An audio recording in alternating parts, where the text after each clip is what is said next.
ونصلی علی رسولہ الکریم۔ میرے محترم، اللہ سبحانہ و تعالیٰ کا فضل و انعام و انعام ہے کہ اللہ پاک نے ہمیں یہاں بیٹھ کر دین کی بات کو سننے، بولنے اور اس پر عمل کرنے کی توفیق عطا فرمائی۔ یہ وہ مجالس ہیں، یہ وہ حلقے ہیں، یہ وہ تذکرے ہیں، یہ وہ کام ہے جس کام کے لیے اللہ پاک نے 1,24,000 انبیاء علیہ السلام کو دنیا کے اندر بھیجا۔ اور یہ وہ مجالس ہیں جن مجالسوں کو اللہ پاک نے اس کے اختتام پر مغفرت کا اعلان فرمایا اور فرشتوں کو حکم فرمایا کہ ایسی مجالسوں کو ڈھونڈو جہاں ایک مجمع جمع ہو اور اللہ کے ذکر میں مشغول ہو۔ فرشتے ایسی مجالسوں کو ڈھونڈتے ہیں، اور جب ایسی مجالس فرشتوں کو مل جاتی ہے وہ تمام فرشتوں کو جمع کر کے آسمان تک ایک تانتا لگا لیتے ہیں۔ علماء کرام سے سنا کہ جب یہ مجالس ختم ہوتی ہیں تو اللہ پاک ایک فرشتہ اللہ کے حکم سے اعلان کرتا ہے کہ تم سب بیٹھنے والوں کی اللہ پاک نے مغفرت کر دی۔ تو بڑی مبارک مجلس ہے، بات کو ادب سے اور سننے کی، عمل کی نیت سے سنیں گے انشاءاللہ تو پاک عمل کرنے کی توفیق عطا فرمائیں گے۔ فرمایا بھائی اللہ پاک کی ذات جو ہے وہ حقیقی ذات ہے، اللہ کی صفات بھی حقیقی صفات ہے۔ اللہ پاک ہمارے خالق ہیں، اپنی قدرت سے خالق ہیں، اور خالق ہونے میں اللہ پاک کسی مخلوق کے محتاج نہیں۔ اللہ پاک ہمارے مالک ہیں، اپنی قدرت سے مالک ہیں، اور مالک ہونے میں اللہ پاک کسی مخلوق کے محتاج نہیں۔ اللہ پاک ہمارے رازق ہیں، اپنی قدرت سے رازق ہیں، اور رازق ہونے میں اللہ پاک کسی مخلوق کے محتاج نہیں۔ ساری کائنات کے بنانے والے اکیلے اللہ پاک ہیں، ساتوں زمینوں کے بنانے والے اکیلے اللہ پاک، ساتوں آسمانوں کے بنانے والے اکیلے اللہ پاک۔ ایک چونٹی سے لے کے جبرائیل تک، ذرے سے لے کے پہاڑ تک، جتنی مخلوقات ہیں جو ہمیں نظر آ رہی ہیں اور جو ہمیں نظر نہیں آ رہی، یہ ساری کی ساری مخلوق بنی ہوئی ہے، اور یہ ساری مخلوق کے بنانے والے اکیلے اللہ پاک ہیں۔ اور اللہ پاک ان ساری مخلوق کو بنانے کے اندر کسی نقشے، کسی شکل، کسی چیز کے محتاج نہیں، اور یہ ساری کی ساری چیزیں بننے میں اللہ پاک کے حکم کی محتاج ہیں۔ اس بات کا یقین میرے اور آپ کے دل کے اندر آ جائے۔ کائنات کا جتنا نقشہ سجا ہوا ہے یہ اللہ پاک نے اپنے حکم و ارادے سے سجایا۔ اللہ پاک کی ذات کن فیکون ذات ہے، فرمائے جس چیز کو حکم فرماتی ہے وہ چیز وجود میں آ جاتی ہے۔ اللہ پاک قرآن میں فرما رہے ہیں، جس کا مفہوم یہ ہے کہ میں ایک چھپا ہوا خزانہ تھا، میں نے اپنے آپ کو ظاہر کرنا چاہا تو یہ کائنات کو وجود دے دی۔ کائنات کے جتنے نقشے ہیں اور جو چیزیں ہیں، ہر ایک چیز اللہ پاک کی پاکی، عظمت، بڑائی، کبریائی بیان کر رہی ہے۔ ہاں، کہیں پر بھی ہم چلے آئیں دنیا کے کسی بھی حصے کے اندر، چاہے وہ تری میں ہو چاہے وہ خشکی میں ہو، ہر جگہ اللہ پاک کی مخلوق موجود ہے۔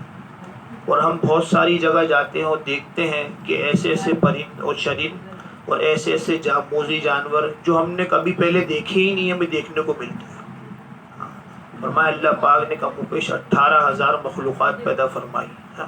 تو اللہ پاک پیدا کرنے والے ہیں، اللہ کے سوا کوئی پیدا کرنے والا نہیں، اور اللہ پاک بنانے والے ہیں، اللہ کے سوا کوئی بنانے والا نہیں۔ ہاں، کائنات کی جتنی چیزیں ہیں، چاند، سورج، ستارے، سیارے، زمین کے جتنے حصے ہیں، ساتوں زمینوں کے بنانے والے اکیلے اللہ پاک۔ زمین کتنی بڑی ہے میرے محترم بھائی، دوستو، بزرگوں، کسی نے اس کا سرا نہیں ناپا، کسی نے اس کا آخر نہیں ناپا۔ ہاں، یہ تو علماء کرام سے سنتے رہتے ہیں۔ فرمایا کہ ایک زمین دوسری زمین کے مقابلے میں ایسی ہے جیسے ایک بڑا سا میدان ہو، اس کے اندر ایک بال رکھ دی جائے، اس کے مقابلے میں ایسی ہے۔ اور ساتوں آسمانوں کے بارے میں بھی یہ حکم فرمایا۔ ہاں، تو میرے محترم اللہ پاک خود کتنے بڑے ہوں گے جب اتنی بڑی بڑی مخلوقات بنائی اللہ پاک نے، تو اللہ پاک خود کتنے بڑے ہوں گے میرے محترم۔ اللہ کی کبریائی، اللہ کی عظمت کو اپنے دل کے اندر اتارنا، یہ محنت صرف اسی لیے ہے کہ دل کا یقین صحیح ہو جائے گا، جسم سے نکلنے والے اعمال وہ ہوں گے جو اللہ پاک کو راضی کرنے والے ہوں گے۔ آج یقین صحیح نہیں ہے میرا، تو میرے جسم سے نکلنے والے اعمال وہ ہیں جو اللہ پاک کو ناراض کرنے والے ہیں۔ یہ محنت اور یہ مذاکرہ صرف اسی لیے ہے کہ اللہ کرے ہمارا دل کا یقین صحیح ہو جائے، ہاں ہمارے جسم سے نکلنے والے اعمال خود بخود ٹھیک ہو جائیں۔ ہاں وہ فرمایا اللہ پاک نے ان ساری چیزوں کو بنانے کے بعد اس کو چھوڑا نہیں ایسے، بلکہ ہر چیز پر اللہ پاک کا قبضہ قدرت ہے، ہر چیز پر اللہ پاک کا کنٹرول ہے، ہر چیز اللہ کی مان کے چل رہی ہے۔ دنیا کی جن جن نقشوں سے جو ہوتا ہوا نظر آ رہا ہے یہ اللہ پاک کے چاہنے حکم ارادے سے ہو رہا ہے۔ کسی بھی نقشے کے اندر، کسی بھی چیز کے اندر اللہ کے حکم کے بغیر کوئی کام کرنے کی طاقت نہیں ہے۔ ہاں بادلوں سے بارش برس رہی ہے یہ اللہ کے حکم سے برس رہی ہے، زمین سے کھیتیاں اگ رہی ہیں یہ اللہ پاک کے چاہنے و ارادے سے اگ رہی ہیں۔ اللہ کا چاہنا نہ ہو تو یہ زمین کھیتیاں دے نہیں سکتی، غلہ دے نہیں سکتی، سبزیاں اور پھل فروٹ وغیرہ نہیں دے سکتی۔ میرے محترم بھائی دوستو بزرگوں، کائنات کے جتنے نقشے ہیں یہ سارے کے سارے اللہ کے امر سے چل رہے ہیں۔ فرمایا کہ درخت سے جو پتا زمین پر گرتا ہے وہ اللہ کے علم میں ہے اور اللہ کے حکم و ارادے سے گر رہا ہے، اور کب گرے گا، کہاں گرے گا، کتنے بل کھا کے گرے گا، اس بات کا علم بھی اللہ پاک کو ہے۔ تو اس کا یقین بٹھانا ہے، اس کا یقین بیٹھ جائے گا تو جسم سے نکلنے والے اعمال ٹھیک ہو جائیں گے۔ ہاں آج یقین کمزور ہے تو جسم سے نکلنے والے اعمال وہ ہیں جو اللہ پاک کو ناراض کرنے والے ہیں۔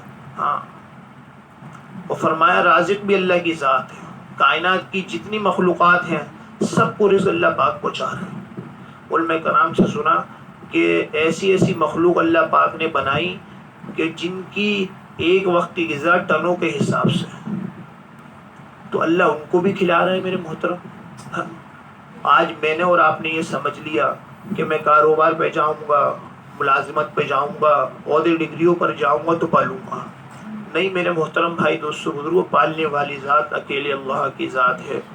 یہ اللہ نے ذمہ لیا ہے میرے محترم رزق کا، تو اللہ پاک پالیں گے۔ ہاں اللہ پاک صبح بھوکا پیٹ اٹھاتے تو ہیں لیکن سلاتے نہیں میرے محترم۔ ہاں رزق کا وعدہ تو اللہ نے کی ہے، ہمارا یقین صحیح ہو جائے گا اللہ پاک وہاں سے رزق دیں گے جہاں سے ہمارا گمان نہیں ہوگا۔ اس بات کو سمجھانے کے لیے اللہ پاک نے دنیا کے اندر جب بھی قوموں میں بگاڑ پیدا ہوا تو نبیوں کو دنیا کے اندر بھیجا۔ ہر نبی نے آ کے اپنے قوم قبیلے والوں پر اس بات کی محنت کی کہ اے لوگوں لا الہ الا اللہ پڑھ لو، وقت کے نبی تو اپنی طریقے پہ زندگی گزار لو، اللہ تمہیں دنیا میں کامیاب کر دیں گے اور آخرت میں بھی کامیاب کر دیں گے۔ وقتاً فوقتاً نبی آتے گئے اور بات کو سمجھاتے گئے۔ 950 سال کا عرصہ نوح علیہ السلام کو ملا، آپ نے بھی اپنے قوم قبیلے والوں پر اس کلمے کی محنت کو کیا۔ علماء کرام فرماتے ہیں کہ ہم زبان سے کہہ دیتے ہیں اور سن لیتے ہیں 950 سال کا عرصہ، لیکن وقت بہت لمبا ہے۔ کتنی محنت کی ہوگی آپ نے، ایک ایک کے پاس جانا، اس کو سمجھانا، کلمے کی دعوت دینا، اور پھر لوگ نہ مانیں، لیکن آپ تو محنت کرتے رہے۔ اللہ پاک نے آپ کو نبی بنا کر بھیجا تھا، 80 یا 82 آدمی ایمان لے کے آئے 950 سال کے عرصے کے اندر۔ جو ایمان لے آیا اللہ پاک نے اس کو دنیا میں کامیاب کر دیا اور آخرت میں بھی کامیاب کر دیا۔ ہاں اور جو بات کو نہ ماننے والے تھے، بھلے ہی وہ طاقت میں بہت زیادہ زبردست تھے، فرمایا قوم عاد کے بارے میں آتا ہے کہ ان کے قد جو ہے وہ 60 ہاتھ لمبے ہوتے تھے۔ کھجور کے تناور درخت جو ہے وہ اپنی بغل میں سے دبا کر زمین سے اکھاڑ دیا کرتے تھے، ایسی طاقت والے تھے۔ وقت کے نبی کو اللہ پاک نے بھیجا اور جا کے سمجھایا کہ یہ طاقت تمہاری جو ہے یہ اللہ کی دی ہوئی ہے، اور بادشاہ اللہ ہے، مالک اللہ ہے، تم یہ کلمہ پڑھو، میں نبی میرے طریقے پر اپنی زندگی گزارو، اللہ تمہیں دنیا میں کامیاب کر دیں گے، آخرت میں بھی کامیاب کر دیں گے۔ لیکن ان کا طاقت کا نعرہ تھا کہ ہمارے سے زیادہ کوئی طاقتور ہے تو ہمارے سامنے آئے۔ تو اللہ پاک نے اپنی ایک ادنا سی مخلوق ہوا کو حکم دیا، ہوا نے ان کو ہلاک کر کے دکھلایا۔ تو یہ سارے واقعات جو قرآن پاک میں ہیں اور ہم جو بار بار سنتے ہیں وہ اسی لیے کہ یہ ہمارے لیے سبق اور نمونہ ہے کہ ہم ان سے سبق اور حاصل کریں اور سن کے ہمارا یقین بن جائے کہ ہم اگر کامیاب ہونا چاہتے ہیں تو ہمیں اللہ کا حکم اور نبی پاک صلی اللہ علیہ وسلم کے مبارک طریقے پر اپنی زندگی گزاریں گے تو دنیا میں بھی کامیاب ہوں گے اور آخرت میں بھی کامیاب ہوں گے۔ آخر میں آپ صلی اللہ علیہ وسلم تشریف لائے. آپ صلی اللہ علیہ وسلم کو اللہ پاک نے خاتم النبیین بنا کر بھیجا. قیامت تک کے آنے والے آخری انسان کے لیے نبی بنا کر بھیجا. قیامت تک انسان آئیں گے لیکن کوئی نبی نہیں آئے گا. آپ صلی اللہ علیہ وسلم جو ہے 40 سال لوگوں میں رہتے رہے. 40 سال کا جب عرصہ گزرا, اللہ پاک نے نبوت دی تو آپ نے لوگوں کو ایک جگہ جمع کیا اور لوگوں کو فرمایا اور لوگوں سے پوچھا کہ لوگوں تمہاری نگاہوں میں میں کیسا ہوں؟ سب نے کہا آپ صادق ہیں, امین ہیں, سچے امانت دار ہیں, اور آپ جو کہتے ہیں وہ حق و سچ ہے. آپ صلی اللہ علیہ وسلم نے فرمایا جس کا مفہوم یہ ہے کہ میں یہ کہوں اس پہاڑ کے پیچھے سے ایک قافلہ آ رہا ہے جو تم کو ہلاک کر دے گا, کیا تم میری بات پہ یقین کر لو گے؟ سب نے فرمایا بے شک ہاں, ہم آپ کی بات پہ یقین کر لیں گے. آپ صلی اللہ علیہ وسلم نے فرمایا کہ پڑھ لو لا الہ الا اللہ محمد رسول اللہ, تم کامیاب ہو جاؤ. تو آپ صلی اللہ علیہ وسلم کو بھی اللہ پاک نے اس کلمے والی محنت کو لے کر بھیجا, اور ایسے لوگوں پر بھیجا کہ جو بہت زیادہ تاریکوں میں گھرے ہوئے تھے, ایک دوسرے کی گردنیں کاٹ دیا کرتے تھے, کھوپڑیوں میں شراب پیتے تھے. ایسے لوگوں پر اللہ پاک نے آپ صلی اللہ علیہ وسلم کو نبی بنا کر بھیجا. آپ نے ایسے لوگوں پر محنت کی. جب محنت کی تو اللہ پاک نے ایک صحابہ کا بڑا مجمع تیار کیا جو دنیا کے لیے نمونہ بنا. آج صحابہ کی مثالیں دنیا میں ملتی نہیں میرے محترم. صحابہ تو ایمان لانے سے پہلے ایک دوسرے کے جان لینے والے تھے, جب ایمان لے آئے تو ایک دوسرے پر جان دینے والے بن گئے. وہ فرمایا جو اللہ کے حکم کو نبی پاک صلی اللہ علیہ وسلم کے طریقے کے مطابق اپنی زندگی گزارے گا, اللہ پاک اس کو دنیا میں کامیاب کریں گے اور آخرت میں بھی کامیاب کرے گا. ہاں, اور جو اس پہ نہیں گزارے گا دنیا کے اندر بھی ناکام ہے بھائی, اور آخرت میں بھی ناکام ہے. ہاں, اور اس کے بعد جو ہے سب سے مقدم چیز جو ہے وہ نماز ہے. نماز جو ہے اللہ سے براہ راست لینے کا ذریعہ ہے. پہلا کلمہ ہے بھائی, دوسرا نماز ہے. کلمے کے بعد سب سے مقدم چیز جو ہے وہ نماز ہے. نماز سے اپنے مسئلوں کو اللہ کے ذریعے سے حل کرانا. کوئی بھی مسئلہ, کوئی بھی عمل ہمیں درکار ہو, پیش ہو, ہم فوراً نماز کی طرف متوجہ ہوں, اللہ سے اپنے مسئلوں کو حل کرائیں. آپ صلی اللہ علیہ وسلم نے بتلائی, صحابہ کو سکھلایا, صحابہ نے عمل کر کے دکھلایا میرے محترم. کوئی بھی سخت امر پیش آیا فوراً نماز کی طرف متوجہ ہے, اللہ سے اپنے بڑے سے بڑے مسئلوں کو حل کروانا. ہاں, اور نمازوں کو سیکھ سیکھ کے پڑھا بھائی. نمازوں کو پہلے سیکھا پھر پڑھا. سیکھ کے پڑھی جائے گی انشاءاللہ تو اس کا فائدہ اپنی ذات کو بھی ہوگا, دوسروں کو بھی ہوگا بھائی, اور اللہ سے لینے والی بنے گی میرے محترم. بغیر سیکھے پڑھیں گے تو فائدہ نہیں ہوگا نماز کا. ہاں, اور اللہ کا دھیان ہمیں جمع ہو جائے, اس لیے ذکر کرنا خوب اللہ پاک کا. سبحان اللہ, الحمدللہ, اللہ اکبر, یہ اللہ کی پاک کی عظمت اور بڑائی کے بول ہیں. 3 تسبیحات کا اہتمام ہو, سویم کلمہ درود شریف استغفار. اللہ کی مخلوق سے آپ صلی اللہ علیہ وسلم والے اخلاق سے پیش آنا, ہر ایک سے محبت ہو, چھوٹوں پہ شفقت, بڑوں کا ادب, علماء دین کی قدر. ہاں,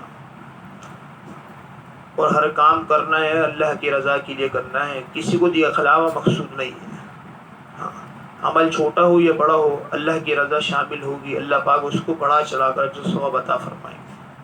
اور عمل بڑا کیا, اس میں ریا آ گئی, دکھلاوا آ گیا, نام و نمود آ گئی, تو بجائے اجر کے پکڑ کا باعث بنے گا. اب یہ ساری صفات میرے اندر, آپ کے اندر, سارے انسانیت کے اندر آ جائیں, اس کے لیے محنت ہے. ہاں, محنت کیا ہے بھائی؟ خود بھی نیک عمل کرنا ہے, دوسروں کو بھی نیکی کی دعوت دینی ہے. خود بھی برائی سے بچنا ہے اور دوسروں کو برائی سے بچانے کی کوشش, محنت فکر کرنی ہے. 1,24,000 انبیاء علیہ الصلوۃ والسلام دنیا میں تشریف لائے, ہر نبی نے اس محنت کو کیا. آپ صلی اللہ علیہ وسلم آخری نبی ہے, کوئی نبی نہیں آیا.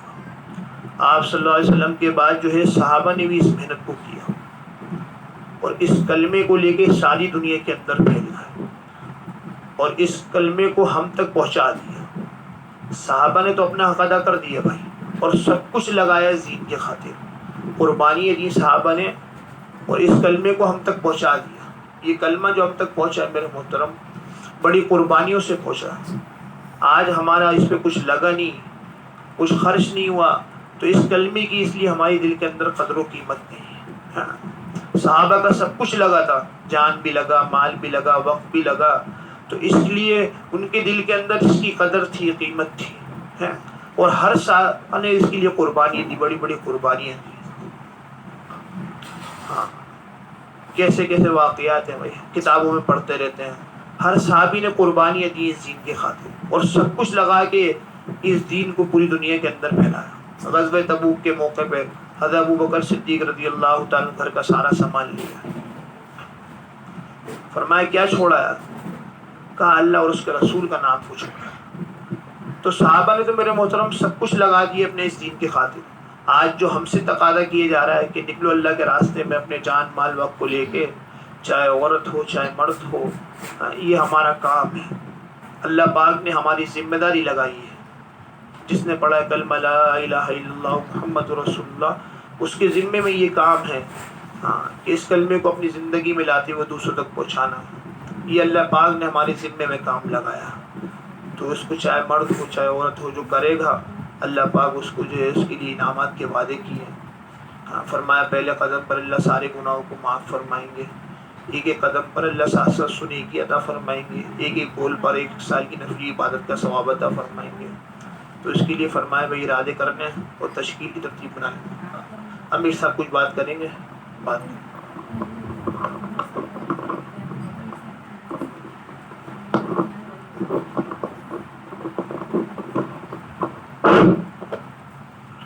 ماشاء اللہ جو بات کر رہے تھے ہمارے بھائی، وہ اس بات کو سمجھانے کی کوشش کر رہے تھے کہ اللہ کرے اللہ رب العزت ہمیں اس بات کی فکر عطا فرما دے، اللہ رب العزت ہمیں سمجھ عطا فرما دے کہ آخرت کی زندگی اصل ہے، آخرت اصل ہے، اور اللہ کے نبی علیہ السلام اپنی امت کو آخرت والا بنا کر گئے۔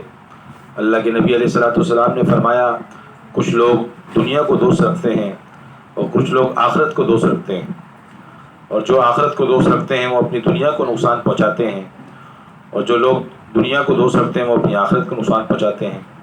اللہ کے نبی علیہ السلام نے فرمایا تم آخرت کے بیٹے بننا، دنیا کے بیٹے نہ بننا۔ اللہ کے نبی علیہ السلام اپنی امت کو آخرت والا بنا کر گئے کہ آخرت اصل ہے، آخرت دائمی ہے، اور اس کی تیاری کرنا، اس کی تیاری کرنے کے لیے اللہ نے مختصر سے زندگی دنیا میں عطا فرمائی ہے، اور فرمایا کہ اس زندگی کے اندر جو ہے محتاط اور احتیاط کے ساتھ آدمی تیاری کرتے ہوئے زندگی کو گزار دے۔ آپ علیہ السلام فرما رہے ہیں عقل مند شخص وہ ہے جو موت سے پہلے موت کی تیاری کر لے۔ قرآن یہ کہہ رہا کامیاب شخص وہ ہے جو جہنم سے بچا لیا گیا اور جنت میں داخل کر دیا گیا، جنت میں داخل کر دیا گیا۔ اب اس کے لیے ایمان کی ضرورت ہے، یقین کی ضرورت مردوں کو بھی ہے، عورتوں کو بھی ہے، کہ ایسا ایمان ہو کہ جب قبر کے اندر جائیں تو جب سے فرشتہ سوال کرے من رب کا، تو یہ کہہ سکے کہ میرے رب تو اللہ ہیں۔ یہ مرد یہ عورت یہ کہہ سکے کہ میرے رب تو اللہ ہیں۔ کہیں ایسا نہ ہو کہ وہاں جب یہ سوال کیا جائے تو رب والی اگر زندگی نہیں گزاری، رب کو رب نہیں جانا، تو وہاں تو لا علمی کا اظہار کیا جائے گا، لا ادری، میں نہیں جانتا، میں نہیں جانتی۔ اس لیے ہر انسان یعنی ہر انسان پر ضروری ہے کہ مرنے سے پہلے کی زندگی بنائے، اپنے رب کو اپنے خالق کو جان لے، رب کو اپنے خالق کو جان لے۔ تبلیغ کے اندر اس بات کی محنت ہے کہ اپنے اعمال بنائیں، اپنے اعمالوں کو سنوارا جائے۔ موت سے پہلے کی زندگی یعنی اس کو بنایا جائے۔ حدیث میں آتا ہے یقین کے بعد دوسری بڑی چیز ہے وہ عافیت ہے، عافیت۔ یقین کے بعد دوسری بڑی جو چیز ہے وہ عافیت ہے، اللہ سے عافیت مانگے۔ اللہ کے نبی علیہ السلام نے پوچھا کہ عافیت کو جانتے ہو؟ پھر اللہ کے نبی علیہ السلام نے فرمایا کہ اچھی صحت کا مل جانا اور اچھی روزی کا مل جانا اور جہنم سے چھٹکارا، یہ 3 چیزیں یہ فرمائی، یہ عافیت میں شامل ہیں۔ اس لیے ہر انسان کو اللہ سے عافیت مانگنی چاہیے کہ اللہ ہمارے بارے میں عافیت کا فیصلہ فرما دیں، اور اس بات کی محنت کریں کہ ہر مسلمان کا تعلق اللہ سے جڑ جائے، ہر عورت کا تعلق اللہ سے جڑ جائے، ہر بچے کا تعلق اللہ سے جڑ جائے۔ آج غیروں نے اتنی محنت کی کہ اللہ سے تعلق توڑنے کے لیے ایسی ایسی چیزیں ایجاد کر دی کہ آج ہماری اولادیں ان میں پھنس کر رہ گئی، ہم خود اس میں پھنس کے رہ گئے۔ یعنی جو محنت ہمارے بڑے کہتے ہیں، یعنی 50 سال کی جو محنت تھی اس پر پانی پھیر دیا، ایسی چیزیں ایجاد ہوئی، ان کا نام بھی میں نہیں لیتا، ان چیزوں نے ہماری 50 سال کی محنت پہ پانی پھیر دیا۔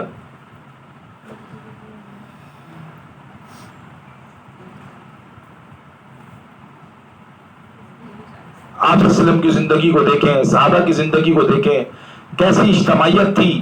آپ صلی اللہ علیہ وسلم کے زمانے میں جس طرح مرد دین کی محنت کر رہے تھے، ایسے عورتیں بھی دین کی محنت کر رہی تھیں، عورتوں کا بھی دین میں حصہ تھا۔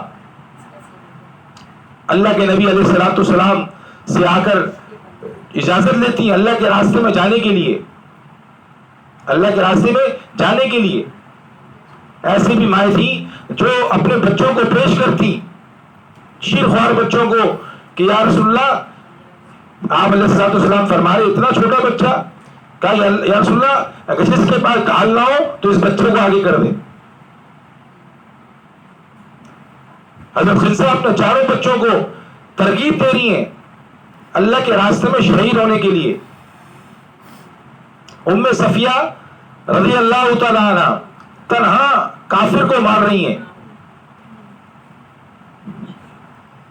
تنہا کافر کو مار رہی ہیں۔ یہ کیا چیز تھی؟ یہ ایک جذبات تھے، یہ ایمان تھا جو چین سے بیٹھنے نہیں دیتا تھا کہ دین میں کمی آئے اور ہم زندہ رہیں، یہ ہو نہیں سکتا۔ دین میں کمی آئے ہم زندہ رہیں۔ اپنے بچوں کی قربانیاں، اپنے بڑوں کی قربانیاں، اپنے مردوں کی قربانیاں یہ دی جا رہی ہیں، کپڑوں کی کمی کو برداشت کیا جا رہا ہے، خواہشات کو قربان کیا جا رہا ہے۔ حالانکہ دیکھا جائے تو طاقتور تھے جسامت کے اعتبار سے، لیکن بھوک کی وجہ سے صفوں کی صفیں گر جاتی تھی۔ صحابہ تو اکثر اوقات اللہ کے راستے میں رہتے تھے، لیکن سب کے سامنے آخرت تھی، آخرت تھی۔ حضرت زبیر رضی اللہ تعالیٰ عنہ اللہ کے راستے میں، اسماء رضی اللہ تعالیٰ عنہ کہتی ہے کہ پڑوس کے گھر میں یہودی کے یہاں کچھ گوشت ڈھونڈا جا رہا تھا،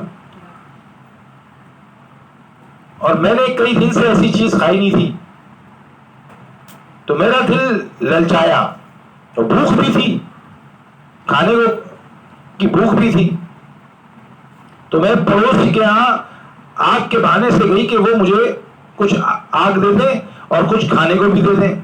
تو جب میں اس کے پاس گئی تو اس نے مجھے آگ دے دی لیکن کچھ کھانے کو نہ دیا۔ آ کر گھر میں آگ پھینکی، پھر دوبارہ گئی، دوبارہ اس نے یہ عمل کیا۔ جب تیسری دفعہ گئی تب بھی اس نے آگ دی، اور غم سے آ کے گھر میں آگ پھینک دی اور رونے لگی۔ کہتے ہیں کہ یہودی عورت کا شوہر جب گھر پر آیا تو اس نے آ کر پوچھا کوئی عورت گھر پہ آئی تھی؟ تو اس کی بیوی نے کہا ایک پڑوسی مسلمان عورت جو تھی وہ گھر میں آگ لینے آئی تھی، میں نے اس کو آگ دے دی۔ کہا تم نے اس کو یہ گوشت نہیں دیا؟ کہا نہیں میں نے گوشت نہیں دیا۔ کہا جاؤ، جب تک اس کو گوشت نہیں دو گی مجھ پہ یہ گوشت کھانا حرام ہے۔ یہ کام تھا، ایک محنت تھی جس میں یہ لوگ لگے ہوئے تھے۔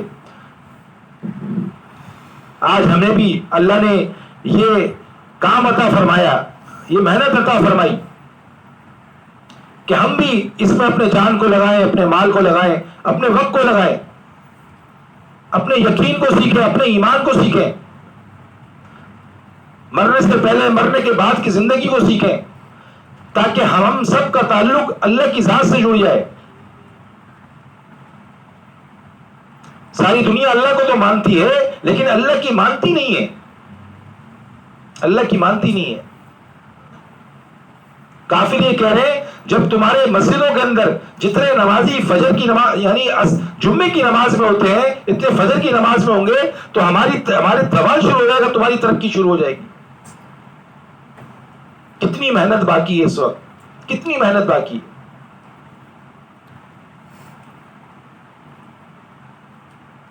اس لیے اس میں مرد بھی لگے اور عورتیں بھی لگیں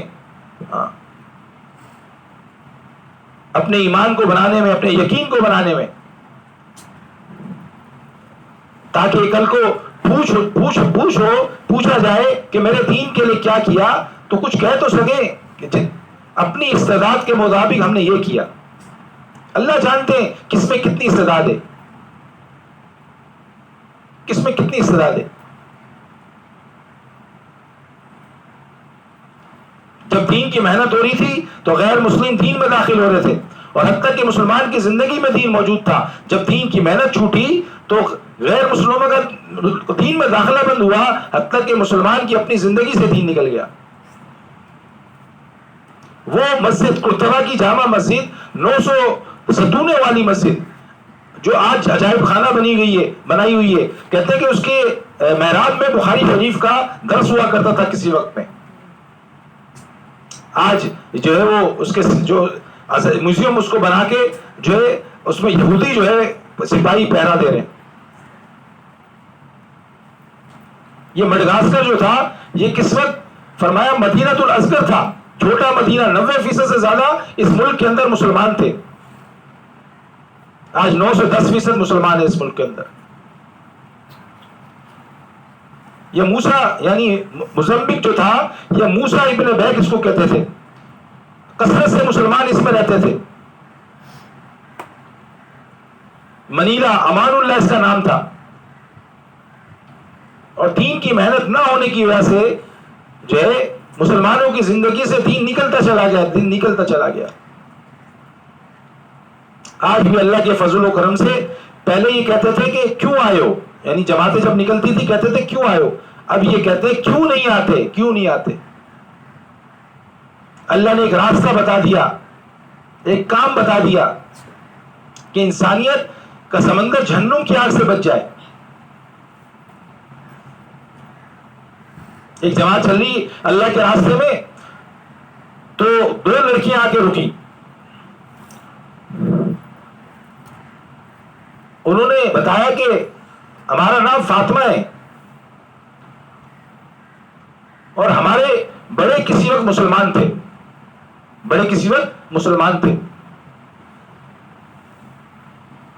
کہنے لگے تم لوگ نبی ہو کیا؟ انہوں نے کہا نہیں, ہم نبی تو نہیں ہیں, ہم تو آپ صلی اللہ علیہ وسلم کی امت میں سے ہیں اور دین کو پھیلانے کے لیے نکلے. کہا میرا نام بھی فاطمہ ہے اور ہمارے بڑے بھی کسی وقت مسلمان تھے. ایسی کتنی فاطمہ ہیں جو انتظار کر رہی ہیں, کہا ہمیں سیدھا راستہ دکھائے. مسلمان کو اللہ نے بڑی زبردست زندگی عطا فرمائی. مسلمان کا تو چلنا پھرنا لوگوں کو دین میں لانے کا ذریعہ ہے, اس کا بیٹھنا اٹھنا دین میں لانے کا ذریعہ ہے. معاملات کا دین ہے, معاشرت کا دین ہے, عبادات کا دین ہے. اور دین پر جو آدمی چلتا ہے وہ اپنے یقین کے بقدر چلتا ہے. اس لیے یقین کو بنانا, اور جس نے بھی اپنا تعلق اللہ کی ذات سے بنایا اللہ نے اس کو ضائع نہیں کیا.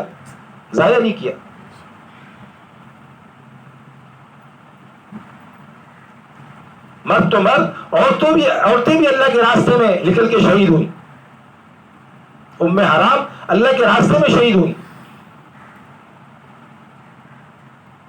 اور اب بھی اللہ کے فضل و احسان سے کتنی جگہ یہ سنت جو ہے اللہ نے زندہ فرمائی کتنے ملکوں کے اندر مسورات کی جماعتیں گئیں، وہاں جو ہے وہ اللہ نے ان کو جو ہے وہ زمین عطا فرمائی. یعنی اللہ نے اب یہ کام جو ہے وہ رواج میں آنا شروع ہو گیا. پہلے ہی کہتے تھے یہ کیسی محنت ہے، اب کہتے ہیں ہاں یہ محنت ہے، یہی محنت ہے. اللہ کے شکر سے یہ بول تبدیل ہو گئے. اس لیے اللہ نے ہر مسلمان کو پوری عالم کا ذمہ دار بنایا ہے کہ خود بھی نیک کام کرے، دوسروں کو بھی نیک کام کرنے کی تلقین کرے، خود بھی برائی سے بچے، دوسروں کو بھی برائی سے بچائے. یہ امت کا خاصہ، امت کا تمغہ امتیاز ہے. جو لوگ یہ کام کرتے ہیں اللہ ان کو اپنا محبوب بنا لیتے ہیں.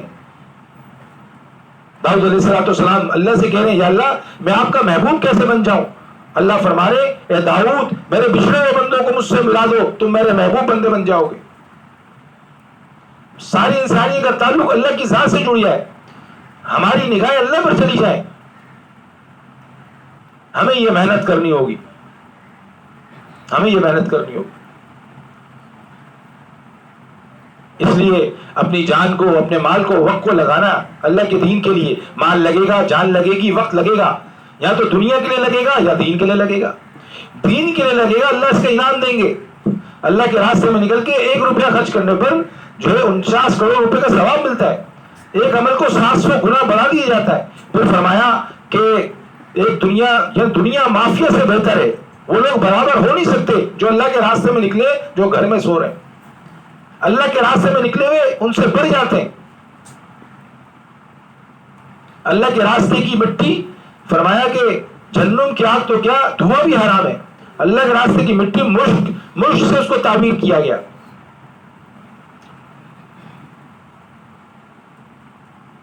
اور اللہ کے راستے پہ نکل کر تھوڑی سی مشقت کا آ جانا یہ اللہ کی طرف سے بہت بڑا انعام ہے، اجر ہے.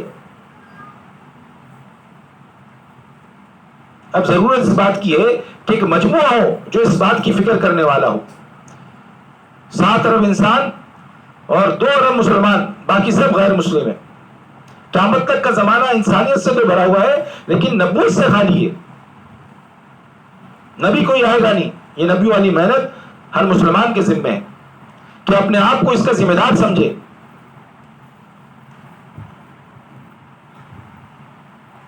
اور اس فکر کے ساتھ اپنی اولاد کی بھی تربیت کرے، اپنے اڑوس پڑوس والوں کی بھی فکر کرے. اس کے لیے الحمدللہ اللہ کے راستے میں جو ہے وہ 3 ماہ کی جماعتیں بھی جاتی ہیں. ابھی کسی وجہ سے روکا گیا ہے لیکن اس کا بھی ارادہ کریں. اور 40 دن کی جماعتیں بھی جا رہی ہیں اور 15 یوم کی جماعتیں بھی جا رہی ہیں. جن کے 3 سے روزہ لگے 15 یوم کا ارادہ کریں، اور جن کے سے روزہ نہیں لگے وہ سے روزہ لگائیں. میری زندگی کا مقصد تیرے دین کی سرفرازی، میں اسی لیے مسلمان، میں اسی لیے نمازی. یہ ہمارا مقصد حیات ہے. آج ہمارے سامنے مقصد نہیں ہے زندگی کا. جب مقصد سامنے ہوگا تو زندگی گزارنا آسان ہوگی. تو اس لیے ہم حوصلہ اور ہمت کے ساتھ اللہ کی ذات پہ نگاہ رکھتے ہوئے ہم عزم ارادہ کریں. ابھی بھی بہت بڑا مجمع ایسا ہے جو یہاں موجود ہے. کافی سارے لوگ اللہ کے راستے میں نکلے، لیکن ابھی بھی ایسا مجمع ہے جو اللہ کے راستے میں جا سکتا ہے.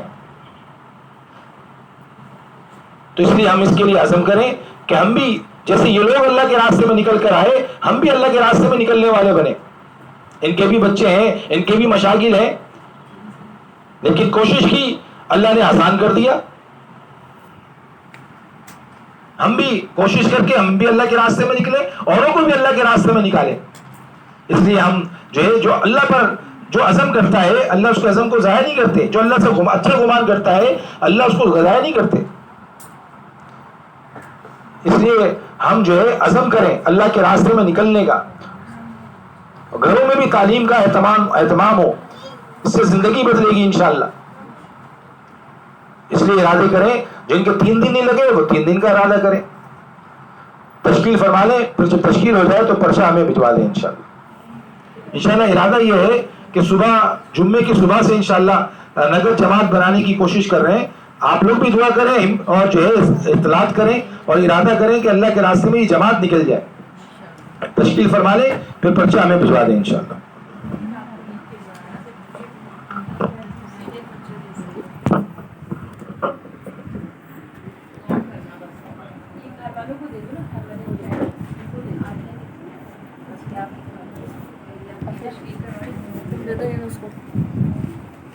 بارك وسلم رب اجعلني مقيم الصلاة ومن ذريتي ربنا وتقبل دعاء ربنا اغفر لي ولوالدي وللمؤمنين يوم يقوم الحساب ربنا آتنا في الدنيا حسنة وفي الآخرة حسنة وقنا عذاب النار وصلى الله على النبي الكريم وعلى آله وصحبه أجمعين آمين برحمتك يا أرحم